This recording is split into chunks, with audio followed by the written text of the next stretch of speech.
Welcome to The Source. Today is Friday, April 25th. Our club spotlight this week is the Scholastic Bowl team. Patrick caught up with them to see how their year is going. Hi, I'm Patrick McHale, and today I'm going to interview Jack Shoemaker, who's a competitor for our Scholastic Bowl team, who recently competed in the NEIU 19. What is the Scholastic Bowl? Scholastic Bowl is a series of trivia competitions where a bunch of teams from a bunch of different schools all get together and they answer trivia together. When was your last competition? Our last competition was in April. It was the academic challenge. It took place at some place in, I believe, North Pocono. Why did you join the Scholastic Bowl team? I joined Scholastic Bowl mostly because it just seemed like a fun thing to do. Answering trivia and getting to know the people on the team has really been an enjoyable experience, and I'm happy I joined. What do you have to say to anybody who wants to join the team? It's great. I love it. It's a bit selective because we can only bring 5 people to a competition. But even just the practices, we have a blast. We get coffee sometimes, get donuts for the early morning practices. It's really a fun thing to do. Thank you. Thanks, Patrick, and good luck to the team for the rest of the year. This past Wednesday was our annual Prom Expo, which took place during our lunch period. Robert spoke with NHS members about the event. I'm here with Dominic Peters, president of NHS. So, Dom, what is the Prom Expo for those who don't know? So the Prom Expo is basically just a fun event run by the National Honor Society where seniors in the NHS walk through the lunchroom during lunch mods, just kind of to promote prom, get in the spirit of prom. It's only a few weeks beforehand, and it's just kind of just promoting it for a fun event. All right, so Dom, what does it take to be a model in the Prom Expo? So being National Honor Society students, I feel like everybody has the leadership and the responsibility that all NHS members do have. So I feel like just every single walker acquires those good, responsible leadership skills. So I'm here with Robbie Lucas, who is going to be a model in the Prom Expo. So Robbie, what was your process like to, get into the Prom Expo? The process was pretty easy. So the officers just posted something out in the classroom, and we talked about it at one of the meetings. It kind of interested me, so I signed up along with a bunch of my friends. So it should be a fun event. It was pretty easy I think they randomly selected, but there weren't a ton of people looking to do it. So it was pretty easy to get involved. Looking good, everyone. Speaking of school dances, once again, Spring Fling is canceled. Cash and Sean spoke with students about why this seems to keep happening. Good morning, everyone. My name is Cash, and today we're going to be talking about the mystery of why Spring Fling gets canceled every year, and if anyone knows anything about it. We interviewed a few people on the subject. Now let's get into it.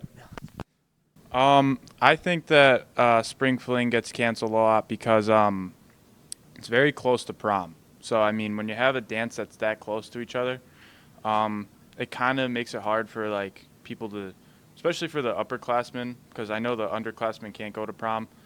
Maybe they should get rid of the upperclassmen at the Spring Fling and maybe just make it an underclassmen dance. But I think that it being very close to prom kind of just makes a conflict there. What are your experiences of Spring Fling, if any? I went to Spring Fling my freshman year. I had a great time at it. Ever since freshman year, I don't think it's been put on, but when I went to Spring Fling freshman year, I had a great time. We had a lot of fun, and it was definitely just a good time. So, have you ever been to Spring Fling? Yeah, so my freshman year, I was at Spring Fling, and, it was genuinely a good time. It was a little more goofy than the other dances. I was wearing a Hawaiian shirt, and we just had fun. It wasn't the best dance ever, but it was a good time. It was a good time. Do you have any guesses at why it gets canceled every year? Yeah, so my sophomore year, student government, we tried to plan it. We got, probably 40 tickets sold, which wasn't bad, but, it would just not have been worth it at all to have it. So I think it has to be due to prom. Prom competes with it, so all the seniors and juniors don't really care enough to go to Spring Fling, whereas the freshmen and sophomores should, but it doesn't seem like they get proper representation. Well, it looks like we gained some insight into why Spring Fling gets canceled every year. Indeed. It sure does seem we solved the mystery of Spring Fling. Maybe someday. Lastly, next year there will be several changes to the school schedule. Evan, what do you have for us? Hello, my name is Evan Davis, and today we're going to be going around to juniors as well as seniors to see how they feel about the new schedule change coming next year. With the new schedule change, seniors will now be able to take a first mod study hall or a ninth mod study hall.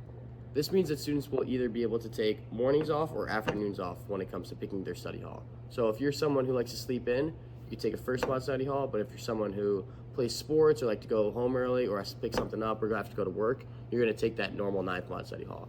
The school did this for two reasons. One, to allow student flexibility, so students can have more of a decision on what they're doing, but two, to alleviate the big traffic problem in the morning. I'm here with Brady, Georgia, and I just wanted to ask you, how do you feel about the schedule change upcoming for next year? The fact that juniors will be able to have a chance to pick between ninth mod and first mod between when they're going to take their study hall. I think it's a good opportunity for them, but I also wish that we had the choice this year because I think I would have elected for first period off instead of ninth. All right, now we're here with Herschel. Herschel, how do you feel about the schedule change upcoming for you guys next year and the fact that you can pick between first mod, study hall, and ninth mod? I think it's pretty cool because like if you don't want to come into school like at 8:15, you can just come a little bit later, but like also you still have the freedom to like leave early if you want to. Which one will you be picking? I'll leave early. All right, now we're here with Anna. And Anna, how do you feel about the fact that the schedule change for next year will now include the fact that juniors can either take a first mod study hall or a ninth mod study hall? I think it's kind of stupid because one, like I leave early and come in late all the time and I get penalized for it. Right. And the fact that they get to do it without like any problems is kind of annoying. Yeah. And also it's gonna mess up schedules. All right, we're here with Money Mitch. Money Mitch, how do you feel about the schedule change, the fact that next year you'll either be able to come in late or leave early? Yeah, I think it's a really good opportunity to fit the needs of different students and what they want to do with their time.